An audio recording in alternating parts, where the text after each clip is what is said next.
Okay.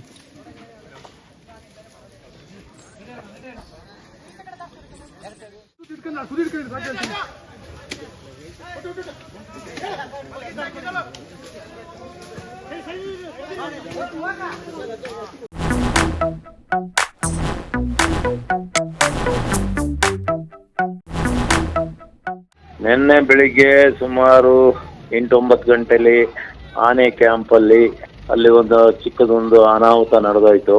Sugriva ಆನೆಗೆ ಮದ ಬಂದಿತ್ತು, ಅದ್ರ ಜೊತೆಗೆ ಲಕ್ಷ್ಮಣ ಆನೆಗೂ ಮದ ಬಂದಿತ್ತು. ಮಾವುತರುಗಳು ಕಾವಡಿಗಳೆಲ್ಲ ಬೆಳಿಗ್ಗೆ ತಿಂಡಿಗೆ ಹೋಗ್ಬೇಕಾದ್ರೆ ಅಲ್ಲಿ ಸುಗ್ರೀವ ಆನೆ ಕಾವಾಡಿಗೆ ಹೇಳೋಗ್ತಾರೆ, ನಿನ್ ಪಾಡಿ ನೀನ್ ಇಲ್ಲಿ ಕೂತಿರು ನಾವು ಬರೋವರಿಗೂ ಅಂತ. ಅವನು ಏನ್ ಮಾಡ್ತಾನೆ, ಸುಗ್ರೀವ ಆನೆ ಕಾವಾಡಿಯಾಗಿ ಅವನು 1 ವರ್ಷ ಆಗಿರ್ತದೆ ಅಷ್ಟೇ ಬಂದು ಸೇರ್ಕೊಂಡು.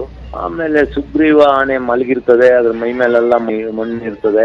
ಇವನೊಂದು ಸೊಪ್ಪಿನ ಕೊಂಬೆ ತಗೊಂಡು ಆ ಮಣ್ಣೆಲ್ಲ ತೆಗಿತಾ ಇರ್ತಾನೆ. ಮೊದ್ಲೇ ಮದ ಬಂದ ಆನೆಗಳಿಗೆ ಸಿಟ್ಟು ಜಾಸ್ತಿ. ಸಿಟ್ಟು ಅಂದ್ರೆ ಮದ ಬರೋದೇ ಒಂದು ಪ್ರಕೃತಿಯ ನಿಯಮ. ಅದು ಹೆಣ್ಣಾನೆ ಜೊತೆ ಮಿಲನ ಹೊಂದಬೇಕು. ಅದು ದೇವರು ಕೊಟ್ಟರ ಒಂದು ವರ ಆನೆಗಳಿಗೆ. ಇವ್ರೇನೇ ಸುಗ್ರೀವ್ ಯಾವ ಹೆಣ್ಣಾನೇನು ಕೊಟ್ಟಿರ್ಲು ಇಲ್ಲ, ತೋರಿಸಿರ್ಲು ಇಲ್ಲ. ಅದು ತುಂಬಾ ಸಿಟ್ಟಲ್ಲಿ ಇತ್ತು. ಅದ್ರ ಹಿಂದಿನ ದಿವಸನು ಪಾಪ ಬೆಳಗಿಂದ ಸಾಯಂಕಾಲದವರೆಗೂ ಕಡಿಮೆ ಅಂದ್ರೆ ಒಂದು 10-12 ಕಿಲೋಮೀಟರ್ ಆನೆಗಳನ್ನ ಹುಡುಕಿ ಹುಡುಕದೇ ಆಗಿತ್ತು. ನಿನ್ನೆ ಬೆಳಿಗ್ಗೆ ಆರಾಮಾಗಿ ಮಲಗಿದ ಮೇಲೆ ಇವನು ಯಾವಾಗ ಸೊಪ್ಪು ತಗೊಂಡು ಅದ್ರ ಮುಖಕ್ಕೆ ಬೇಜಾರು ಆಗ್ಬೋದು, ಸಿಟ್ಟು ಬಂದಿರ್ಬೋದು. ಎದ್ದು ಒಂದ್ಸತಿ ತೂಕುತ್ತೆ, ಅದು ಕ್ವಾರೆ ಅವನಿಗೆ ಹೊಟ್ಟೆಗೆ ಚುಚ್ಚಿ ಕೂಳೆ ಬಿದೋಗ್ತಾನೆ. ಹಾಸ್ಪಿಟ್ಲಿಗೆ ತಗೊಂಡೋಗ್ತಾರೆ. ಅಲ್ಲಿ ಅವನಿಗೆ ದೊಡ್ಡ ಕರಳಿಗೆ ಪೆಟ್ಟಾಗಿರ್ತದೆ. ಅಲ್ಲಿ ಅಡ್ಮಿಟ್ ಮಾಡ್ತಾರೆ, ಟ್ರೀಟ್ಮೆಂಟ್. ಆಮೇಲೆ ಸ್ವಲ್ಪ ಚೇತರಿಸ್ಕೊಂತಾನೆ. ಜೊತೆಗೆ ದೊಡ್ಡ ಕರಳಿಗೂ ಪೆಟ್ಟಾಗಿರುತ್ತೆ ಅವನಿಗೆ.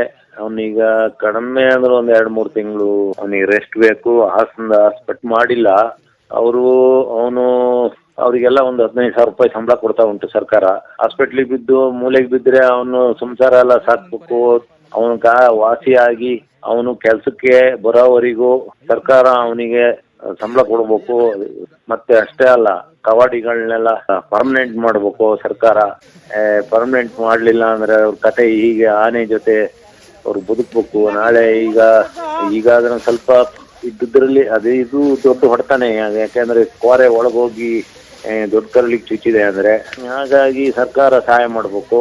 ಮಾಡಿ ICU ಅಲ್ಲಿ ಇದ್ದಾನೆ ಅವನು. ಈಗ ಯಾರಾದ್ರೂ ಇದನ್ನ ನೋಡಿದ್ರು ಆನೆ ಪ್ರೇಮಿಗಳು ದಯವಿಟ್ಟು ಅವನಿಗೆ ಒಂದು ಸಹಾಯ ಮಾಡಿ. ನಾವು ಸಹಾಯ ಮಾಡ್ತೀವಿ. ಏನಾರ ಸ್ವಲ್ಪ ಹಣ ಸಹಾಯ ಮಾಡ್ಬೇಕು ಅಂತ ನಾನು ನಿಮ್ಮ ಹತ್ರ ಕೇಳ್ಕೊಂತೀನಿ. ಹಾಸ್ಪಿಟ್ಲಲ್ಲಿ ಇದ್ದಾನೆ ಅವನು ದುಬಾರೆ ವಾಸಿ, ಆನೆ ಕ್ಯಾಂಪಿನ ವಾಸಿ. ಹೇಗಾರ ಕಾಂಟ್ಯಾಕ್ಟ್ ಮಾಡ್ಬೋದು. ಆಮೇಲೆ ಇಲ್ಲ ಹಾಸನ ಹಾಸ್ಪಿಟ್ಲಿಗೆ ಹೋಗಿ ನೋಡ್ಬೋದು. ಕಷ್ಟ ಆಯ್ತು. ಆಮೇಲೆ ಏನಾಯ್ತು, ಮೊನ್ನೆ ತಪ್ಪಿಸ್ಕೊಂಡ ಆನೆ ನಿನ್ನೆ ತಿರುಗೂರು ಅಂತ ಅಲ್ಲಿ ಬಂದು ಬೀರರಬ್ಬನ ಅಂತ ಒಂದು ದೇವರ ಜಾಗದಲ್ಲಿ ಬಂದು ನಿಂತಿತ್ತು. ಇವತ್ತು ಬೆಳಿಗ್ಗೆ ನನಗೊಂದು ಫೋನ್ ಬಂತು, ಆನೆ ಹಗ್ಗ ಸಹಿತ ಬಂದು ಚಿಕ್ಕಮಗಳೂರು ಜಿಲ್ಲೆ ಮೂಡಿಗೆರೆ ತಾಲೂಕು ಗೋಣಿಬೀಡು ಪಂಚಾಯಿತಿಗೆ ಸೇರಿದ ಕಲ್ಗುಡ್ಡ ಅನ್ನೋ ಒಂದು ಗ್ರಾಮದಲ್ಲಿದೆ ಅಂತ. ಈ ಕಲ್ಗುಡ್ಡ ಗ್ರಾಮದಲ್ಲಿ ಅಲ್ಲಿ ನಿಂತಿದೆ ಅಂತ ನನಗೆ ಅಲ್ಲಿಂದ ಫೋನ್ ಬರ್ತದೆ. ಅಲ್ಲಿ ಆ ಭಾಗದ್ದು ETF ಹುಡುಗರು, ಮೂಡಿಗೆರೆ ETF ಹುಡುಗರು, ಆಮೇಲೆ ಹಳ್ಳಿ ಜನ. ನಾನು ಸೀದಾ ಅಲ್ಲಿಗೆ ಹೋಗ್ತೀನಿ. ಅಲ್ಲಿಗೆ ಹೋಗಿ ಅಲ್ಲೊಂದು ಗೇಟ್ ಮಾಡಿದ್ರು. ನಾನು ಅರ್ಜೆಂಟಾಗಿ ನಾನೇನ್ ತಿಳ್ಕೊಂಡೆ, ಇವತ್ತಿಲ್ಲಿ ಆನೆ ಹಿಡಿಯೋದಲ್ಲ, ಇಲ್ಲಿ ಕರೆಂಟ್ ಎಲ್ಲ ಆಫ್ ಮಾಡಿರ್ತಾರೆ, ಸೋಲಾರ್ ಫೆನ್ಸಿಂಗ್ ಎಲ್ಲ ಅಂತ ತಿಳ್ಕೊಂಡಿದ್ದೆ. ಹೋಗಿ ಗೇಟ್ ಮುಟ್ಟಿದ ಕೂಡಲೇ ನನಗೊಂದು ಶಾಕ್ ಹೊಡಿತು. ನನ್ನ ಜೀವನದಲ್ಲಿ ಆ ಥರ ಹೊಡ್ಸ್ಕೊಂಡಿರ್ಲಿಲ್ಲ.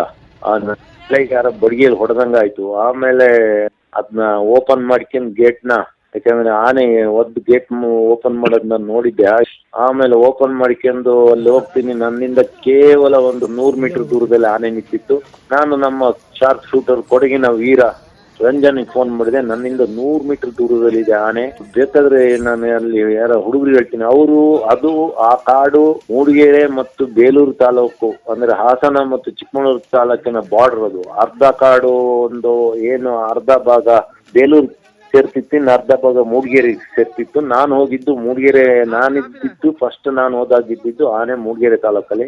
ಕರೆಸ್ತೀನಿ ಬನ್ನಿ ಅಂತ ಹೇಳಿದೆ. ಅಷ್ಟೊತ್ತಿಗೆ ಯಾರೋ ಹುಡುಗರುಗಳು ಹೋಗಿ ಅದೊಂದು ಪಾಳ ಬಿದ್ದು ಕಾಫಿ ತೋಟ ಅಲ್ಲಿ ಹೋಗಿ ಆನೆ ನೋಡಕ್ ಹೋಗಿ ಆನೆ ಅವ್ರನ್ನ ಹತ್ತಿಸ್ಕೊಂಡು ಹೋಗಿ ಆನೆಗಳು ಅಂದ್ರೆ ನಾನು ಅಲ್ಲಿಂದ ನಿಂತ್ಕೊಂಡು ನಾನು ಪೂರ್ವದ ಕಡೆ ಮುಖ ಹಾಕಿದ್ರೆ ನನ್ನ ಬಲಭಾಗಕ್ಕೆ ದಕ್ಷಿಣ ದಿಕ್ಕು ಬರ್ತದೆ. ದಕ್ಷಿಣ ದಿಕ್ಕದ ಕಡೆ ಆನೆ ಹೋಗಿ ಶುರುವಾಯ್ತು. ಆನೆಗೆ ಮೊದಲೇ ಅದು ರೋಷಾವೇಶದಿಂದ ಇತ್ತು. ಮತ್ತೆ ಮೊನ್ನೆ ಮಾಡಿದ್ದ ಮನುಷ್ಯರು ಮಾಡಿದ ಮೋಸ ಅದಕ್ಕೆ ಗೊತ್ತಿತ್ತು. ಯಾವಾಗ ಮನುಷ್ಯರು ಬಂದ್ರು ನನ್ನ ಮತ್ತೆ ಹಾಗೆ ಮಾಡ್ತಾರೆ ಅಂತ ಆನೆ ಸ್ಪೀಡಾಗಿ ದಕ್ಷಿಣ ದಿಕ್ಕಿನ ಕಡೆಗೆ ಹೊರಟು.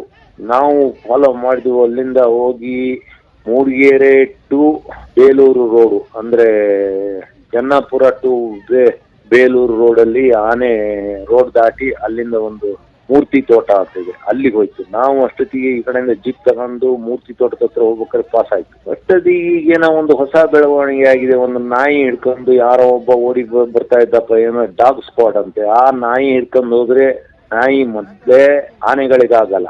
ಆನೆಗಳು ಹಚ್ಕೊಂಡ್ಬಂದ್ರೆ ಈ ನಾಯಿಗಳು ಬೇರೆ ಕಡೆ ಓಡಲ್ಲ, ಓಡಿ ಬಂದು ಅದ್ರ ಯಜಮಾನ್ ಹತ್ರಕ್ಕೆ ಬರೋದು. ಆಗ ಸುಮಾರು ಜನ ಇಲ್ಲಿ ಸತ್ತೋಗಿದ್ದಾರೆ. ನಾಯಿ ಹಿಡ್ಕೊಂಡ್ ಬಂದ್ಬಿಟ್ಟ.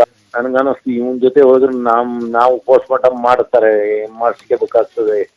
ಇಲ್ಲ ಅಂದ್ರೆ ನಮ್ಗೊಂದು ಫೋಟೋಗೆ ಹೂವಿನಾರ ಹಾಕ್ತಾರೆ ಅಂತ ಹೇಳಿ ನಾನು ಹೋಗ್ಲಿಲ್ಲ. ನಾನು ಬೇರೆ ಕಡೆ ಹೋದೆ.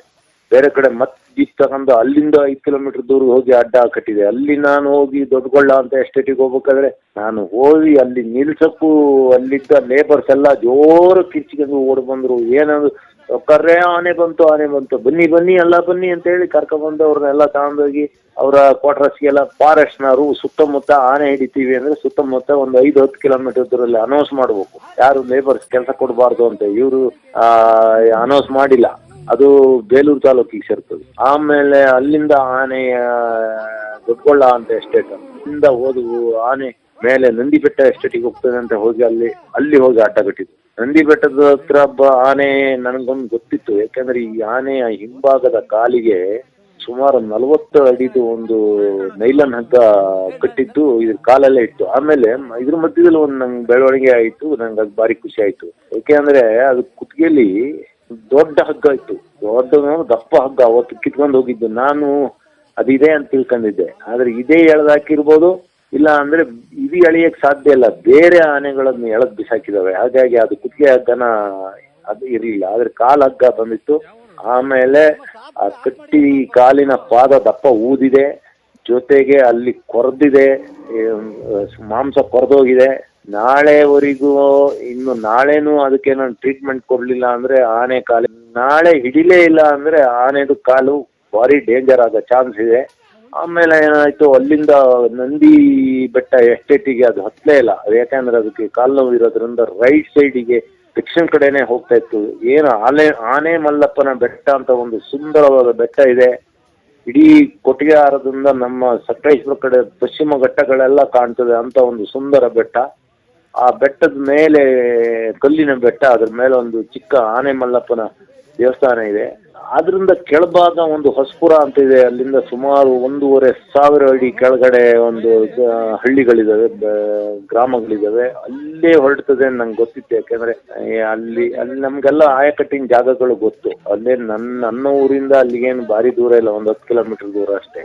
ಆಮೇಲೆ ಅಲ್ಲೋಗಿ ಒಂದು ಆಯಕಟ್ಟಿನ ಜಾಗದಲ್ಲಿ ಹೋಗಿ ನಾನು ನಿಂತ್ಕೊಂಡೆ. ಅಷ್ಟೊತ್ತಿಗೆ ಅಲ್ಲೇ ಒಂದು ಕಾಡಲ್ಲಿ ಬಂದು ಆನೆ ನಿಂತ್ಕೊಂತು. ನಮ್ಮ ಶೂಟರ್ಸ್ಗಳು ಒಳಗೋಗಿ ಹೊಡೆಯಕ್ಕೆ ಆನೆಗಳು ಬರ್ಲಿ ಅಂತ ಕಾಯ್ತಾ ಇದ್ರು. ಆದ್ರೆ ಆನೆಗಳು ಬಂದು ಎಲ್ಲ ಆಗ್ಬೇಕಾದ್ರೆ ಈ ಆನೆ ಎಲ್ಲರ ಎದುರಿಗೆ ಮುಂದ್ಗಡೆ ಪಾಸ್ ಆಯ್ತು, ಒಂದು ರೋಡ್ ದಾಟಿ ಹೋಯ್ತು. ಆಮೇಲೆ ನಾವು ಜೀಪ್ ಎಲ್ಲ ತಗೊಂಡೋಗಿ ಅದಕ್ಕೆ ಅಡ್ಡ ಕಟ್ಟಿ ಒಂದು ರಸ್ತೆಯಲ್ಲಿ ನಿಂತ್ಕೊಂಡು ದಕ್ಷಿಣ ದಿಕ್ಕಿಗೆ ಹೋಗ್ತಾ ಎಲ್ಲ ಇತ್ತು. ನಾವು ದಕ್ಷಿಣ ದಿಕ್ಕಲ್ಲೇ ಹೋಗಿ ಅಡ್ಡ ಕಟ್ಟಿದ್ವು. ವಾಪಸ್ ಮತ್ತೆ ಬಂತು. ಆ ಟೈಮಲ್ಲಿ ಯಾವ ಶೂಟರ್ಸ್ ಅಂತ ಗೊತ್ತಿಲ್ಲ. ಡಾಕ್ಟರ್ಗಳು ಯಾರೋ 1-2 ಜನ ಇದ್ರು, ಒಬ್ಬ ಇದ್ರು, ಇನ್ನೊಬ್ಬ ಒಬ್ರು ಇದ್ರು. ಯಾರೋ ಹೊಡೆದ್ರು. ಆನೆಗೆ ಅದು ತಗಲಲ್ಲೇ ಮುಟ್ಲೇ ಇಲ್ಲ. ಆನೆ ಮತ್ತೆ ಅದೇ ಕಾಡಿಗೆ ಹೋಯ್ತು. ಅಷ್ಟೊತ್ತಿಗೆ ಸುಮಾರು 3 ಗಂಟೆ 3:30 ಆಯ್ತು. 4 ಗಂಟೆ ಸಮಯದಲ್ಲಿ ಆನೆ ಮತ್ತೆ ಪೂರ್ವದ ಕಡೆ ಆನೆ ಮಲ್ಲಪ್ಪನ ಬೆಟ್ಟ ಅಂತ ಏನು ಹೇಳಿದೆ ಆ ಬೆಟ್ಟದ ಬಂಡೆ ಕಡೆಗೆ ಹೋಯ್ತು. ಬಂಡೆ ಕಡೆಗೆ ಹೋಗ್ಬೇಕಾದ್ರೆ ನಮ್ಮ ಆನೆಗಳನ್ನೆಲ್ಲ ತಗೊಂಡು ಹೋದ್ರು. 1-2 ಆನೆ ಭೀಮನ್ನು ಬಹುಶಃ ಧನಂಜಯನ ಕರ್ಕೊಂಡೋದ್ರು. ಮೊದಲೇ ಇದು ತರಲೆ ಆನೆ, ನಾವ್ಯಾಕೆ ಪುಸ್ಕಟೆ ಸಾಯ್ಬೇಕು ಅಂತ ಹೇಳಿ ಅಲ್ಲೊಂದು ಟಾರ್ ರೋಡಲ್ಲಿ ನಾನು ಸುಮ್ಮನೆ ನಿಂತಿದ್ದೆ. ಅಲ್ಲಿ ಹೋಗ್ತಾರೆ. ಅಲ್ಲಿ ನಮ್ಮ ACF ನಾವೇನೇ ನಿಂತಿದ್ದು ಅಲ್ಲೇ ಅದೇ ಊರು. ಇನ್ನೊಂದ್ 2 ಜನ ಇದ್ರ ಮೇಲೆ ಈ ಆನೆ ದಾಳಿ ಮಾಡ್ತದೆ. ಅವರು 50-50 ಇಲ್ಲಿ ಬದುಕೊಂಡ್ ಬರ್ತಾರೆ. ಮೊನ್ನೆ ನನ್ನ ಮೇಲೆ ಅಟ್ಯಾಕ್ ಮಾಡಿತ್ತು. ಹೆಚ್ಚು ಕಡಿಮೆ ಆದ್ರೂ ನಮ್ ಕಥೆನ ಮುಗಿದು ಹೋಗ್ತಿತ್ತು. ನಿನ್ನೆ ಇಲ್ಲ ಇವತ್ತು ಮತ್ತೆ ನಮ್ಮ ACF ಫಾರೆಸ್ಟ್ ಅಂತ ಕಾಣ್ತದೆ, ಅವ್ರ ಮೇಲೆ ಇನ್ನೊಬ್ಬರ ಮೇಲೆ ದಾಳಿ ಮಾಡಿ ಅವರು ಉಳ್ಕೊಂಡ್ರು. ಅದಾದ್ಮೇಲೆ ಏನಾಯ್ತು, ಆನೆ ಒಂದು ಸುಮಾರು 4 ಗಂಟೆ ಸಮಯದಲ್ಲಿ 4:15 ಸಮಯದಲ್ಲಿ ಓಪನ್ ಪ್ಲೇಸಿಗೆ ಬಂದು ಹೊರಡ್ತದೆ. ಹೊಡಿತಾರೆ, ಸ್ಟಾರ್ಟ್ ಮಾಡ್ತಾರೆ. ಅಲ್ಲೇನ ಅಡ್ಡ ಏನೂ ಇರಲಿಲ್ಲ, ಒಂದು ಓಪನ್ ಜಾಗ. ಆದ್ರೆ ಇವ್ರು ಹೊಡೆದಿದ್ದು, ಇವರ ಡಾಟ್ ಮಾಡಿದ್ದು ಇವರ ಸಿರಿಂಜ್ ಆನೆ ಬೇಗ ತಗೊಳ್ಳೇ ಇಲ್ಲ. ಆನೆ ಕಾಲ್ಬಡ್ಡಿಗೆ ಹೋಗಿ ಬೀಳುತ್ತೆ. ಅಂದ್ರೆ ರೈಫಲ್ ಅದು ಒಂದು ಗ್ಯಾಸ್ ಸಿಲಿಂಡರ್ ಹಾಕಿರ್ತಾರೆ, ಆ ಗ್ಯಾಸಿನ ಇದರಲ್ಲಿ ತಾಕತ್ತಲ್ಲಿ ಅದು ಸಿರಿಂಜಿನ ದೂಕ್ಕೊಂಡು ಹೋಗೋದು. ಆ ಗ್ಯಾಸ್ ಏನೋ ಕಡಿಮೆ ಆಗಿತ್ತು, ಇಲ್ಲ ಆ ಗ್ಯಾಸಿಗೆ ಯಾವ್ದೋ ಗ್ಯಾಸ್ ಸ್ವಲ್ಪ ಇತ್ತು ಅಂತ ಕಾಣ್ತದೆ. ಹೋಗಿ ಆನೆ ಕಾಲ್ಬಡ್ಡಿಗೆ ಬಿಡ್ತದೆ ಸಿರಿಂಜ್. ಅಲ್ಲಿಂದ ಆನೆ ಮತ್ತೆ ದಕ್ಷಿಣ ಕಡೆಗೆ ಹೊರಡ್ತದೆ. ಯಾಕೆಂದ್ರೆ ಪೂರ್ವ ಭಾಗದಲ್ಲಿ ಆನೆ ಮಲ್ಲಪ್ಪನ ದೊಡ್ಡ ಬಂಡೆ ಇರೋದ್ರಿಂದ ಆ ಕಡೆ ಹತ್ತಕ್ಕಾಗಲ್ಲ. ಆಮೇಲೆ ಭೀಮ, ಧನಂಜಯ, ಆಮೇಲೆ ನಾವೆಲ್ಲ ರಸ್ತೆಯಲ್ಲಿ ಹಿಂಬಾಲಿಸಿತು. ಅಲ್ಲೊಂದ್ ಕಡೆ ಮತ್ತೆ ಪಾಸ್ ಆಯ್ತು. ಅಲ್ಲಿಂದ ಮುಂದೆ ಅಲ್ಲಿಂದ ಒಂದು ಸರ್ವೆ ನಂಬರ್ 73 ಅಂತ ಅಲ್ಲೊಂದು ಕಾಡಿದೆ, ಸುಮಾರು 30 ಎಕರೆ, ಒಂದು ನಿತ್ಯ ಹರಿದ್ವರ್ಣ ಕಾಡು, ಭಾರಿ ಸುಂದರವಾದ ಕಾಡು. ಅದರಲ್ಲಿ ಬಿದಿರು, ಹುಲ್ಲು, ಮತ್ತೆ ಒಂದು ಸ್ವಲ್ಪ ನೀರು ಎಲ್ಲ ಇದೆ. ಆನೆ ಅಲ್ಲಿಗೆ ಹೋಗ್ತಿದೆ ಅಂತ ನಮ್ಗೆ ಗೊತ್ತಾಯ್ತು. ನಾವು ಮುಂದೆ ಮುಂದೆ ಮುಂದೆ ಬೇಗ ಹೋಗಿ ನಾವು ಅಡ್ಡಗಟ್ಟಬೇಕಾದ್ರೆ ಆನೆ ನಮ್ಮ ಎದುರಿಗೆ ಮತ್ತೆ ಅಲ್ಲಿಂದ ಕಾಡೊಳಿಗೆ ಹೋಯ್ತು. ಆಮೇಲೆ ಅಷ್ಟೊತ್ತಿಗೆ 5:30 ಆಯ್ತು. ಅಲ್ಲಿಂದ ಮುಂದೆ ಆ ಕಾಡಿಂದ ಮುಂದೆ ಹೊಸಳ್ಳಿ ಸ್ಟೇಟ್ ಅಂತ, ಅದು 1,000 ಎಕರೆ, ಅದು ಸುಮಾರು ಒಂದು 100-105 ವರ್ಷದ ಹಿಂದೆ ಮಾಡಿದ್ದ ಒಂದು ದೊಡ್ಡ ಕಾಫಿ ತೋಟ. ಅಂದ್ರೆ ಅದೊಂದು ದೊಡ್ಡ ರೋಬಸ್ಟ ಗಿಡಗಳು, 10-12 ಅಡಿ ಹೈಟ್ ಇರೋ ಅಂತ ರೋಬಸ್ಟ ಗಿಡಗಳು. ಅದ್ರೊಳಗೆ ಆನೆ ಹೋಯ್ತು. ಅಷ್ಟೊತ್ತಿಗೆ 5:30-6 ಗಂಟೆ ಆಯ್ತು. ಅಲ್ಲಿಗೆ ಕಾರ್ಯಾಚರಣೆ ನಿಲ್ಸಾಯ್ತು. ಆದ್ರೆ ಇವತ್ತು ಕಾರ್ಯಾಚರಣೆ ಎಲ್ಲವೂ ಸರಿಯಾಗಿ ನಡೀತು. ಆದ್ರೆ ಅವತ್ತು ಹಗ್ಗ ಕಟ್ಟಾಯ್ತು. ಅವತ್ತು ಇಡೀ ಆನೆ ಹಿಡಿಯೋ ಒಂದು ಕಾರ್ಯಾಚರಣೆಗೆ ಒಂದು ಕಪ್ಪು ಚಿಕ್ಕಿ ಆಯ್ತು. ಯಾಕೆಂದ್ರೆ ಹೊತ್ತ ತಿನ್ಕೊಂಡು ಸಿರಿಂಗ್ ತಗೊಂಡು ಹೋದ ಆನೆಗಳು ಸುಮಾರೆಲ್ಲ ನಾವು ನೋಡಿದ್ದು. ಅದು ನನಗೆ ಗೊತ್ತಿತ್ತು. ಆನೆ ಹೊಡೆದ್ರು ಬೀಳ್ದಲೆ ಅದ್ರ ಮೈ ಮೇಲೆ 1 ದಿವಸ 2 ದಿವಸ ಸಿರಿಂಜ್ ಇತ್ತು. ಆದ್ರೆ ಕಟ್ಟಿ ಹಾಕಿದ ಆನೆ ಹಗ್ಗನ ಕಿತ್ಕೊಂಡು ಹೋಗಿದ್ದು ಬಹುಶಃ ಇತಿಹಾಸದಲ್ಲಿ ಫಸ್ಟ್. ಅದೊಂದು ವೈಫಲ್ಯ ಆಯ್ತು. ಕ್ಯಾಂಪಲ್ಲಿ ಆನೆ ದಾಳಿ ಮಾಡ್ತು, ಅದೊಂದು ವೈಫಲ್ಯ ತರನೇ ಅದು. ಆಮೇಲೆ ಇವತ್ತು ಇದು ಒಂದು ದೊಡ್ಡ ವೈಫಲ್ಯ. ಯಾಕಂದ್ರೆ ಶೂಟರ್ಸ್ ಹೊಡೆದವು. ಬೇರೆ ಟೈಮಲ್ಲಿ ಗಿಡ ಕೊಂಬೆಗಳು ಅಡ್ಡ ಇದ್ದಾಗ ಅದು ಸರ್ವೇ ಸಾಮಾನ್ಯ, ಹಿಂದೆಲ್ಲ ಎಷ್ಟೋ ಸತಿ ಆಗಿದೆ. ಆದರೆ ಓಪನ್ ಜಾಗದಲ್ಲಿ ಸಿರಿಂಜ್ ಹೋಗಿ ಗುರಿ ಮುಟ್ಲಿಲ್ಲ, ಅದು ಹೋಗಿ ಆನೆ ಕಾಲ್ ಹತ್ರಕ್ಕೆ ಬಿತ್ತು, ಕಾಡಾನೆ ಕಾಲ್ ಹತ್ರಕ್ಕೆ ಬಿತ್ತು ಅಂದ್ರೆ ಗನ್ನ ಕರೆಕ್ಟಾಗಿ ಅದನ್ನ ಟೆಸ್ಟ್ ಮಾಡಿಲ್ಲ, ಇಲ್ಲ ಆ ಗ್ಯಾಸ್ ಸಿಲಿಂಡರ್ ಬದಲಾಯಿಸ್ಬೇಕು.